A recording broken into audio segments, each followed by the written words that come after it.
Peace be upon you. One of the most contentious debates among Quranists, these are individuals who follow only the Quran and discard the Hadith and Sunnah, is what is the Salat and how does one perform it? This may seem like a strange point of contention outside of Quran circles, as the answer to this question to many Muslims seems obvious. But there are a lot of Quranists who either claim that the Salat is not a ritual prayer, but instead just a means to follow closely based on an erroneous translation of the word Salat, or others who believe that the Salat is a ritual prayer, but then much debate to how it is to be performed. This debate becomes particularly critical because the Salat is such a pivotal aspect of the religion that it is described as a characteristic of the righteous in many verses throughout the Quran.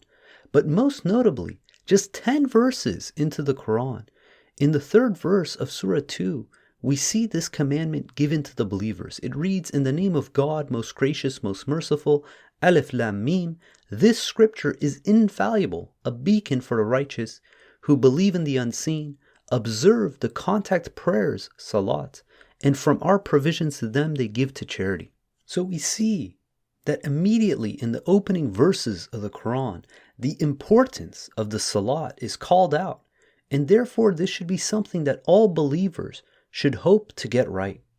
But with all this debate, how do we know the right answer to this question of what is the Salat and how do we perform it? To get this answer, it helps to understand the title of Surah 2. The title of the 2nd surah of the Quran is the Heifer, or in Arabic al-Baqarah, which can also be translated more simply as the cow.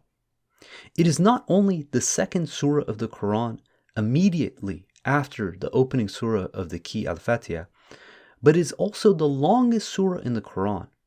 And out of all the possible names for this crucial surah that discusses so many aspects of the religion and the duties for the followers of the Quran, God selected the simple name, the Heifer, as the title. To understand the importance of this name, it helps to understand the backstory of the Heifer as described in the verses of this surah. It starts from Surah 2, verse 67, where it reads, "Moses said to his people, God commands you to sacrifice a heifer, a cow. They said, are you mocking us? He said, God forbid I should behave like the ignorant ones. They said, call upon your Lord to show us which one. He says that she is a heifer that is neither too old nor too young, of an intermediate age. Now carry out what you are commanded to do. They said, call upon your Lord to show us her color. He said that she is a yellow heifer, bright colored, pleases the beholders. They said, call upon your Lord to show us which one. The heifers look alike to us, and God willing, we will be guided. He says that she is a heifer that was never humiliated in plowing the land or watering the crops, free from any blemish. They said, now you have brought the truth. They finally sacrificed her after this lengthy reluctance.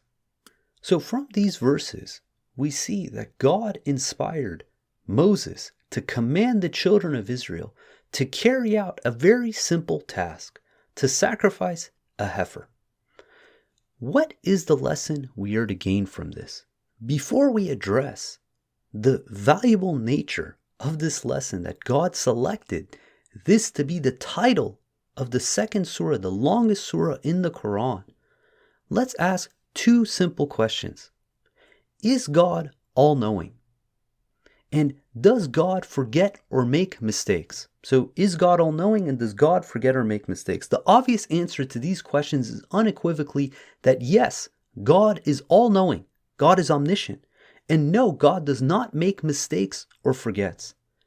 That said, then why did the children of Israel pose all these questions when Moses gave them such a direct commandment directly from God to carry out an act and sacrifice a heifer?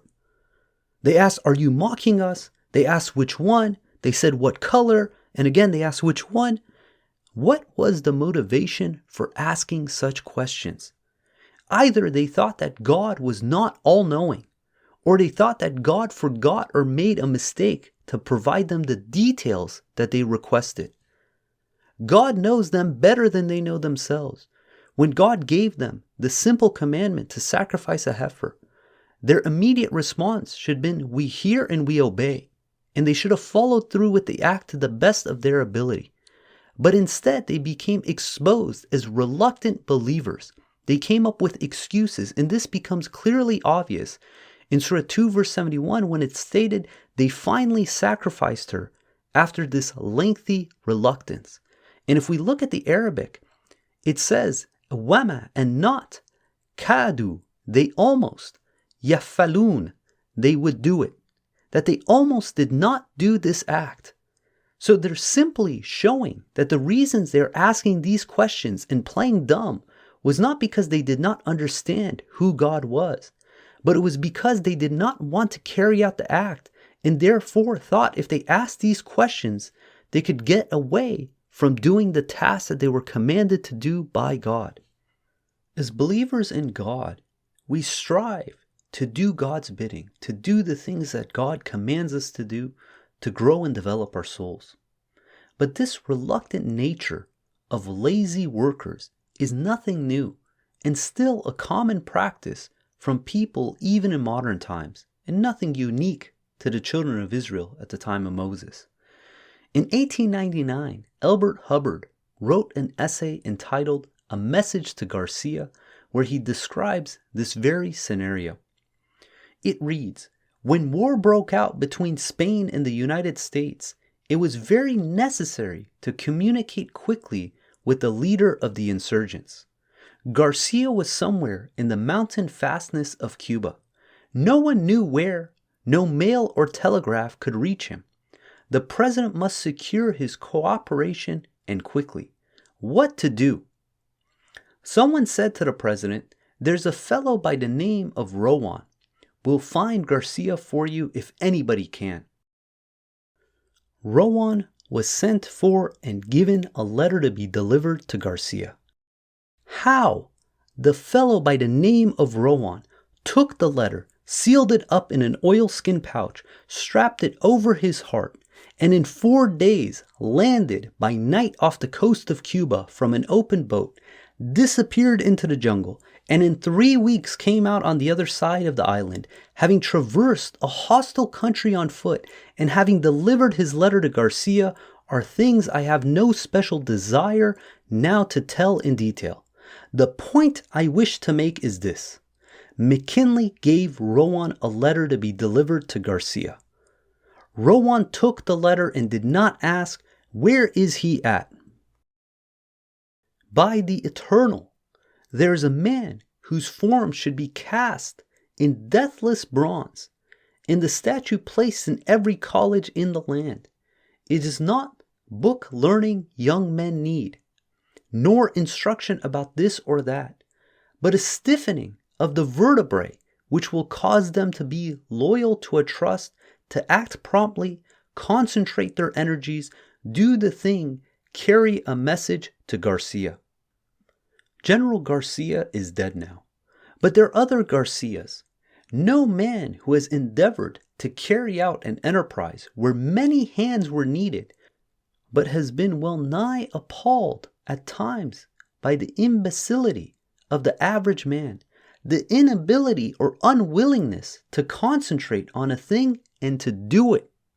Slipshod assistance, foolish inattention, dowdy indifference, and half-hearted work seem the rule, and no man succeeds unless by hook or crook or threat he forces or bribes other men to assist him, or mayhap God in his goodness performs a miracle and sends him an angel of light for an assistant. So I just want to take a quick break to summarize what we just read so far. Here we have this task where the president is trying to get a letter to an individual by the name of Garcia. And Rohan was selected to do this task. And without asking any questions, he got the job done. And what Hubbard is trying to emphasize is how rare it is for an individual to simply carry out a task without 1,000 questions.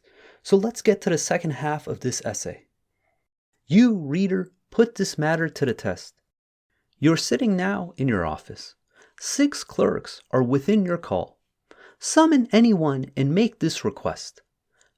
Please look in the encyclopedia and make a brief memorandum for me concerning the life of Correggio. Will the clerk quietly say, "Yes, sir," and go do the task? On your life he will not. He will look at you out of a fishy eye and ask one or more of the following questions. Who was he? Which encyclopedia? Where is the encyclopedia? Was I hired for that? Don't you mean Bismarck? What's the matter with Charlie doing it? Is he dead? Is there any hurry? Shan't I bring you the book and let you look it up yourself? What do you want to know this for?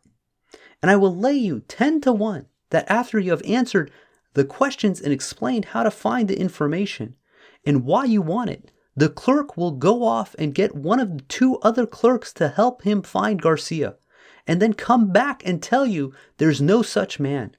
Of course, I may lose my bet, but according to the law of average, I will not. This is an example from 1899 about how hard it is to find people who are commanded to do a task and get the job done. And this is exactly what the children of Israel did to Moses. That because they had reluctance in their hearts, they were refusing to carry out the straightforward commandment to go and sacrifice a heifer. That instead they made numerous excuses and showed not only their incompetence, but their lack of trust in God and their reluctance in belief. When God commands the believers to do something, our obligation needs to be to carry out that task to the best of our ability. If instead we are looking for more clarification, it means that we either are questioning God's omniscience and perfection, or that deep down we just don't want to carry out the task and thus looking to make excuses. This is different than blind obedience. Once you know that the commandment is from God, these people validated for themselves that Moses is a messenger of God and that God is informing Moses to command them to do a certain task. This is different than individuals who need assurances or lack the courage to carry out the task that they are commanded to do. Take the example of Moses. When God commanded him to go to Pharaoh, he didn't have to ask, "Who is Pharaoh? What do you mean by let the children of Israel go?" or any other excuse to get out of the situation. Instead, he asked God for support and strength to be able to accomplish this task that God set out for him. This is not the same as knowing what God expects from us, having the ability to carry it out, yet looking for an excuse not to do it. We see this example in the Quran when the believers were commanded to fight, and the contrast between the weak believers who wanted to fight but lacked the courage or the means to those that had the means but only wanted to flee. In Surah 9, verse 88 through 93, we read, "As for the messenger and those who believed with him, they eagerly strive with their money and their lives. These have deserved all the good things. They are the winners. God has prepared for them gardens with flowing streams wherein they abide forever. This is the greatest triumph." The Arabs made up excuses. They came to you seeking permission to stay behind. This is indicative of their rejection of God and his messenger. They stay behind. Indeed, those who disbelieve among them have incurred a painful retribution. So God is calling out these individuals, these Arabs who had the means, who had the resources to go and fight, to eagerly strive in the cause of God. Now contrast this with the other group of people that it continues in Surah 9 verse 91. It says, "Not to be blamed are those who are weak or ill or do not find anything to offer, so long as they remain devoted to God and his messenger. The righteous among them shall not be blamed. God is forgiver, most merciful.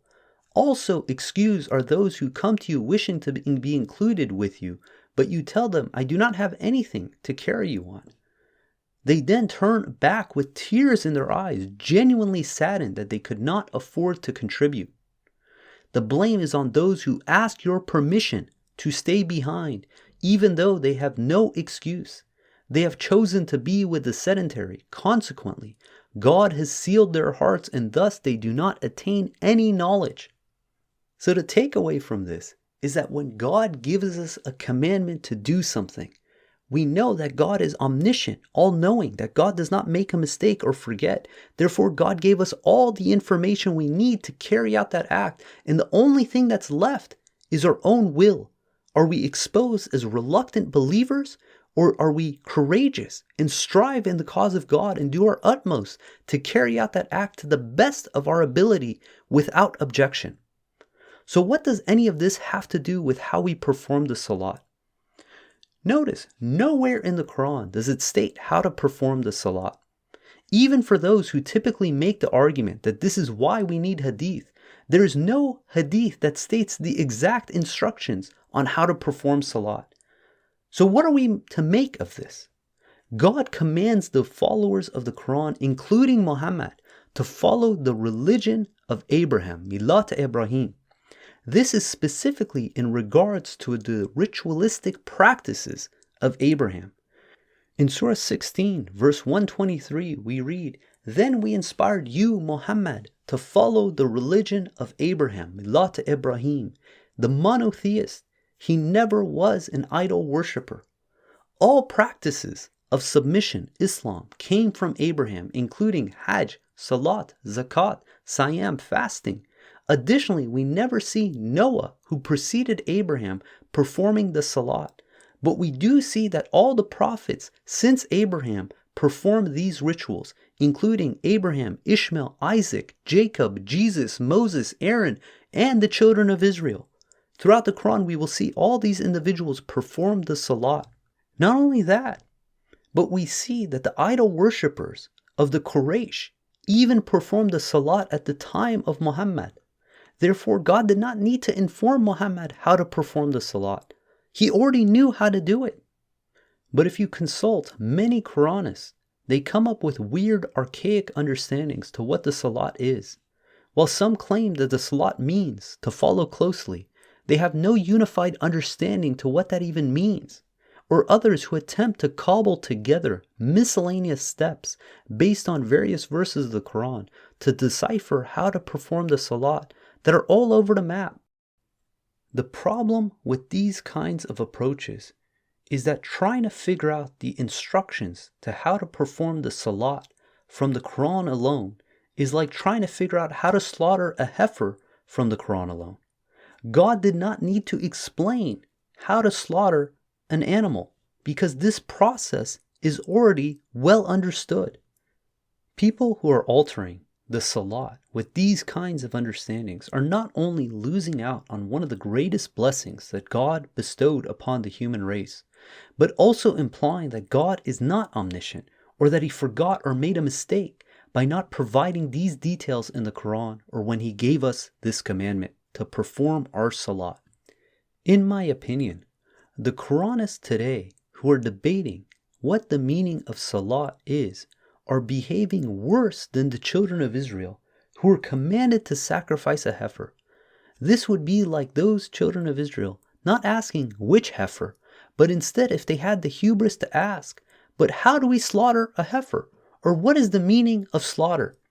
That is what it's like when the Quranists are asking these fundamental questions, but what is Salat?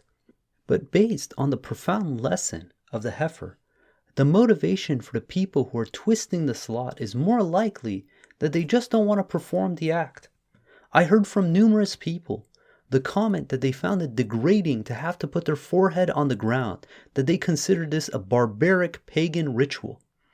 Others just seemed lazy, that the fact of committing themselves for a few minutes 5 times a day did not seem like something they wanted to do, and therefore created this excuse to almost have a clear conscience about neglecting such a clear commandment in the Quran. In Surah 2 verse 13 it reads, "When they are told, believe like the people who believe, they say, shall we believe like the fools who believed? In fact, it is they who are fools, but they do not know." So all that said, how do we perform the Salat based on the Quran alone? When God gives us a commandment, and doesn't provide the details, it means we have all the information we already need to carry out that act. No different than when God told the children of Israel to sacrifice a heifer, they had all the information they needed. Any questions they were asking was merely just creating excuses. So this means that the Salat was already in practice since the time of Abraham. That this was not something that God needed to explain to the people what to do, how to do it. When God told them to perform the Salat, they simply went and observed how is it done, and they carried it out. And this is where the Quran comes into play. The Quran is our source, our guide, our religious law that we use to filter all the information, all our religious practices through. That if we find something that contradicts the Quran, we know that it is not from God and we eliminate it. And the Salat is no different. To know how to perform the Salat, it's very simple. Go and see how the majority of Muslims are currently doing their Salat and filter all the impurities out using the Quran alone. So we see there's universal conformity, that there's 5 Salats, that the number of units for each Salat is the same, that you have 2 for the dawn, 4 for noon, 4 for afternoon, 3 for sunset, and 4 for the night prayer.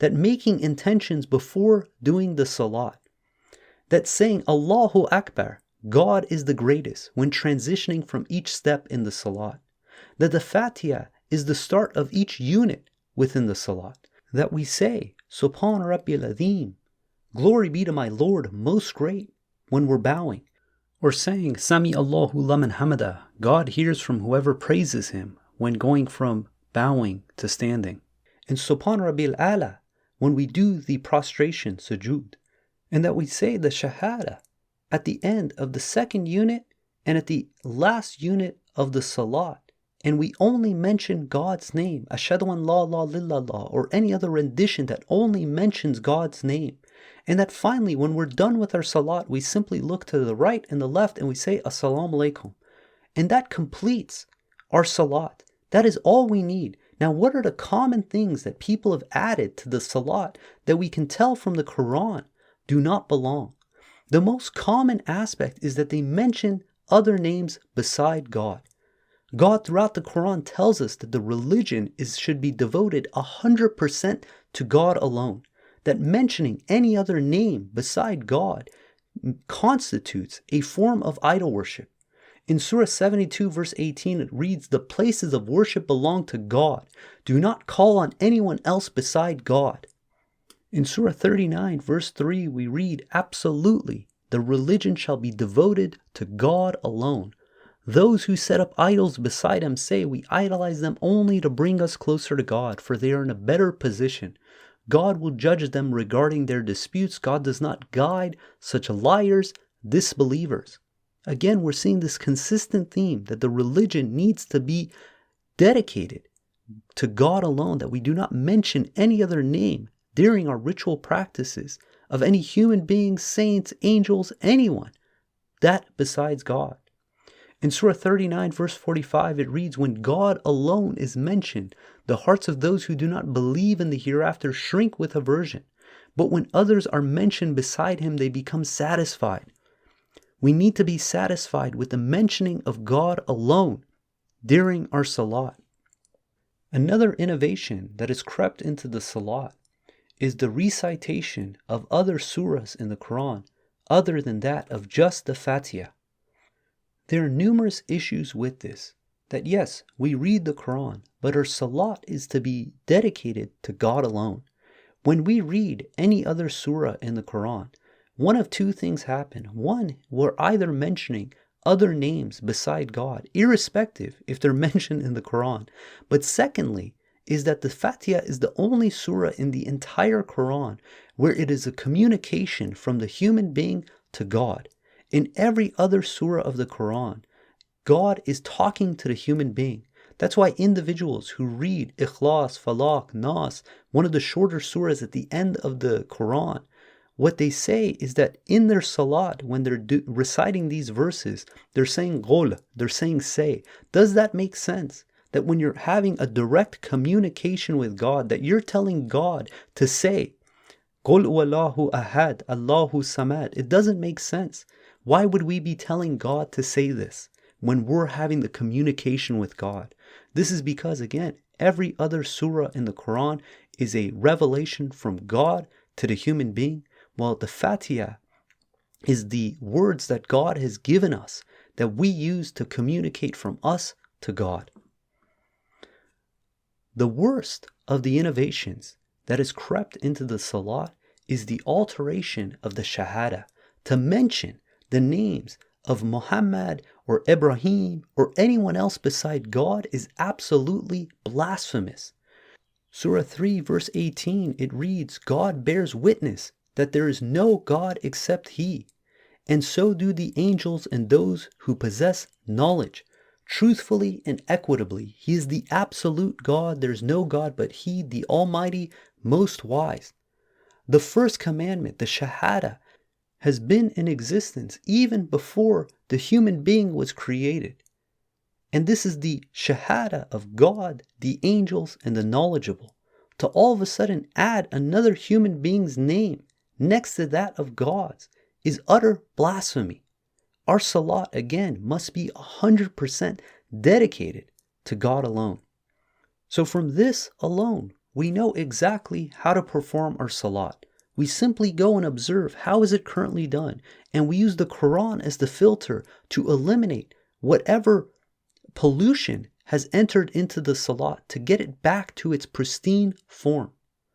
And despite this, I know there are going to be a number of Quranists and followers of Hadith that are going to be angry at what I'm saying and try to construct verses from the Quran or Hadith to contradict the simple fact that when God told us to perform the Salat, that it's very straightforward. We don't need to go and reinterpret what does it mean to do Salat. We don't need to go and consult with Hadith and Sunnah to see how is the Salat performed. That this is something that has been in existence since the time of Abraham, that God has preserved. That when God tells us to do a commandment without the details, that it means we have all the information we need to carry through with that task. That despite this, there's going to be individuals who are going to be angry. They're going to object. And God has already given the best rebuttal to this argument. In Surah 18 verse 54 it reads, we have cited in this Quran every kind of example, but the human being is the most argumentative creature. Since God did not provide the details of how to perform the Salat and provided these verses as if we should already know what they are, then the answer should be obvious and no different than when God commanded the children of Israel to sacrifice a heifer. So let's not fall in the same mistake. Let's learn this valuable lesson that God has placed for us immediately when we start reading the Quran, and God willing, fulfill this crucial aspect of our religion. God willing, we're going to end there. If you guys got comments or questions, please hit us up at qurantalk@gmail.com. If you want to follow along the verses of the Quran, please download the Quran Study app on the iOS App Store, where we did a word-by-word literal translation of the Quran so you can understand the Arabic Quran, the root meanings, the derivative meanings, and get a deeper appreciation of the Word of God. And if you guys like the podcast, please leave us a review, share it with others, and until next time, peace and God bless.